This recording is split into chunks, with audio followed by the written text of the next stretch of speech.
So many things are happening as we speak right now, guys. I mean, David Schwartz is coming into play, very active recently. For what reason? Trying to help the community with understanding what's really taking place. But before we get onto that news, what do we see right here? Deutsche Bank is looking to offer custody for retail or for digital assets by 2024, guys. The year 2024, you don't say.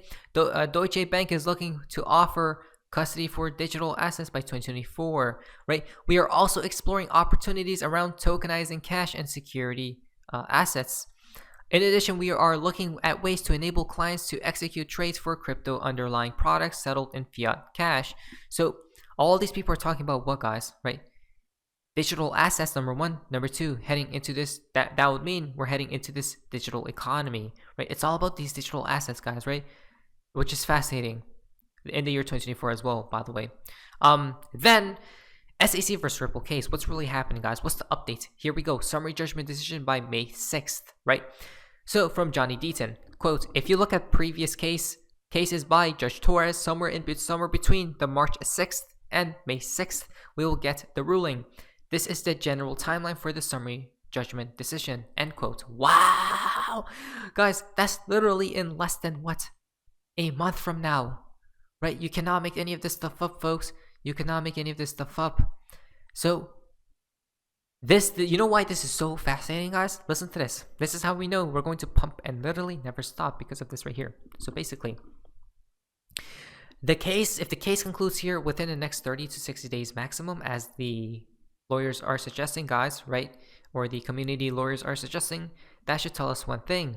That around May, this is the thing, guys. This is how we crack the code. Because early May, if I'm not mistaken, there's another Fed meeting, guys, right? They're going to make the decision on whether to raise interest rates or not, or pause them, or even cut, guys, right? May or June, I forgot which month. I'm pretty sure it was May, guys, early May. But if not, that would be June, right? And it ties in with this right here. So we literally just cracked the code, guys. Look at this. May 2nd and 3rd for what's the FOMC meeting, right? Where they make their decision, guys, to dictate where the markets are going to head towards next. The next meeting is going to take place at May 2nd to 3rd, guys, right? This literally, the case concludes around the same time frame, maximum by possibly May 6th, which tells us what?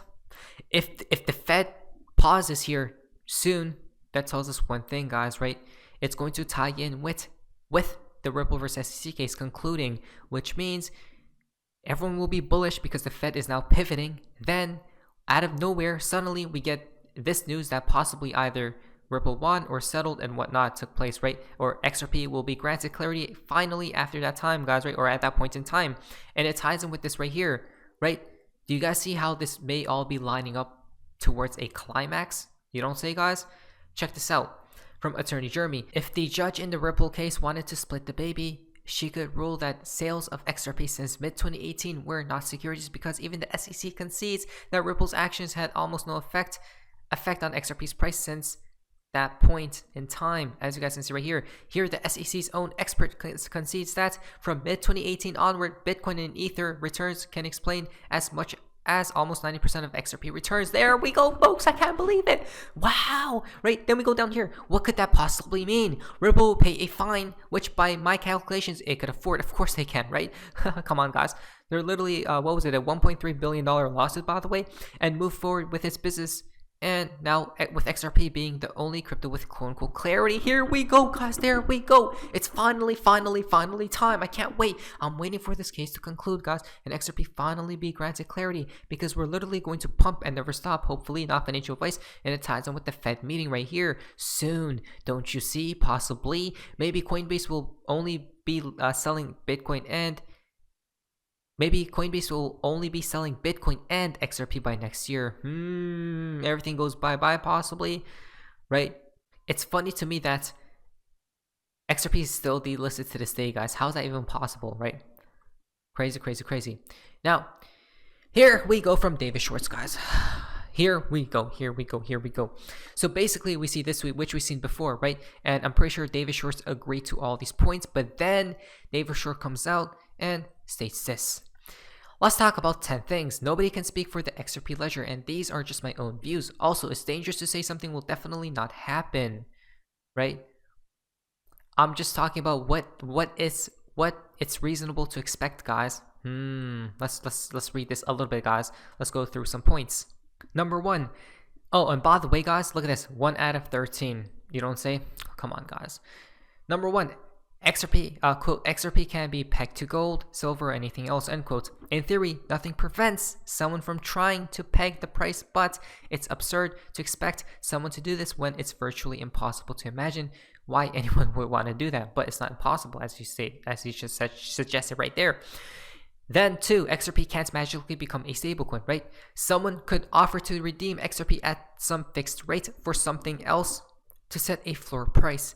But why would anyone want to do that? Why wouldn't they just issue a stablecoin and not mess up XRP? If you want a stablecoin, buy one. I'm not buying a stablecoin. Come on, guys. I'm not buying a stablecoin because the fact that Tether is about to literally implode during the damn collapse. And you think I'm going to be holding the Tether, the USDT bags?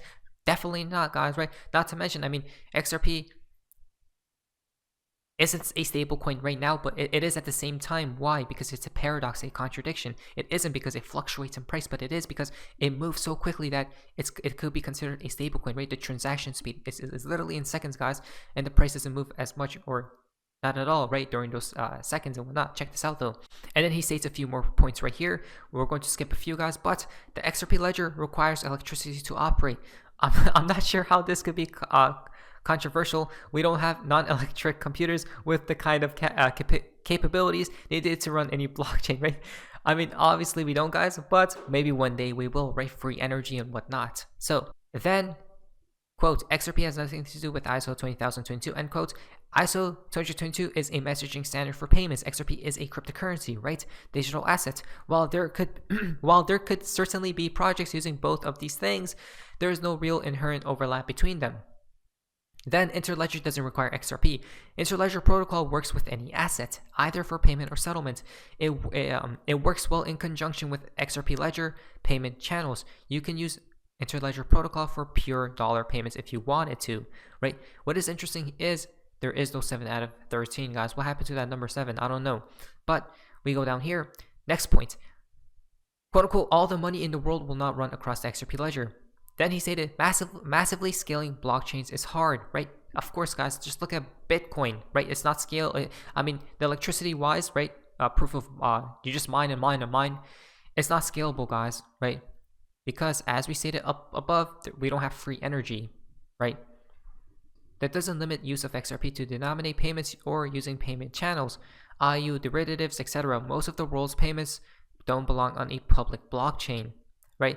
And then the United States government is not going to buy back your XRP. Tying XRP to one particular jurisdiction plays to its weaknesses rather than its strengths. Cryptocurrencies work best when their ownership is diverse, right? So one thing, as XRP Jackson tweeted right here, any comments on to this video, guys, or David Schwartz? So when XRP was created, this actually was created before Ripple existed. The creators of XRP decided there'd be 100 billion units because they saw it as rather than having a smaller number with a very high price, they saw it as something they wanted to be effectively a global reserve currency. They wanted to be effectively a global reserve currency. And then David Schwartz comes in with this analogy. Basically, if there were less XRP in circulation, or the total amount of XRP, right, the price would be higher. So if we go down here, what's the easier price for humans to understand the magnitude of 19 XRP or 0.00034 Bitcoin? And how much easier is it to accidentally type 0.034 Bitcoin instead of 0.00034 Bitcoin, right? 0.034 Bitcoin instead of 0.00034 Bitcoin, compared to typing 190 XRP instead of 19 XRP, right? Exactly, guys. I mean, it makes it much more easier because with the decimal points right there, 0.000, imagine you're sending little amounts of extra Bitcoin and whatnot, right? It'll be very confusing. But instead, you could send 1 XRP or a few XRP. And it'll probably be at a high price as well at one point in time, not financial advice. But then, I mean, and then Jack the Rippler comes into play with his opinions, guys, right here, right? A lot of people are having different opinions and whatnot. What do you believe will take place, though? Comment down below, right? A lot of people are having their own opinions, guys. Absolutely crazy, right? Now, basically, we go to this tweet from X Anderson. It was not that XRP would be backed by gold. It was that XRP is like digital gold. Right there, guys. The X in XRP means it has no issuer, just like gold, right? XAU is gold. Its agnostic value can be transferred anywhere in the world in seconds, not controlled by any nation. Again, guys, right? It's a neutral bridge. That's number one, which can be used for a neutral bridge currency. Not to mention, it's agnostic in nature, right?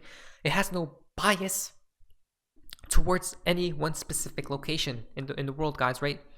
XRP is an asset that can be used for settlement, guys. David Schwartz stated that, right? Come on, folks. We're not making this stuff up. XRP is an asset that can be used for settlement. It's kind of like gold that can instantly teleport around the world. It does actually move value, and there's nothing to settle afterwards, right? It can literally teleport, guys. We're not making any of this stuff up. And then, oh no, all the money in the world can't run on XRP, but yet Ripple's goal is the simple goal of making XRP the global reserve currency. As you guys can see right here from Ripple, we remain more committed than ever to make the simple goal of XRP becoming the world's reserve digital currency. Interesting, isn't that?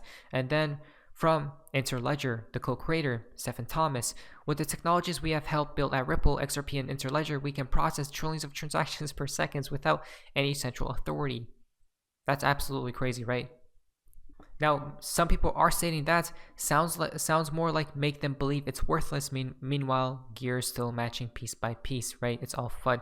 What do you guys think is really happening with XRP and whatnot? But at the end of the day, always remember that David Schwartz tweeted a long time ago, it can't be dirt cheap, right? I still believe XRP will be at a high price at the end of the day, guys, right? I mean, we got Riddlers on our side. We got the literal proof that the technologies is what the countries and nations need.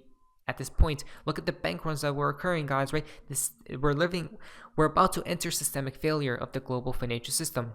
Who comes in as a solution, or what does XRP, not financial base, prepare? My name is Guys. See ya.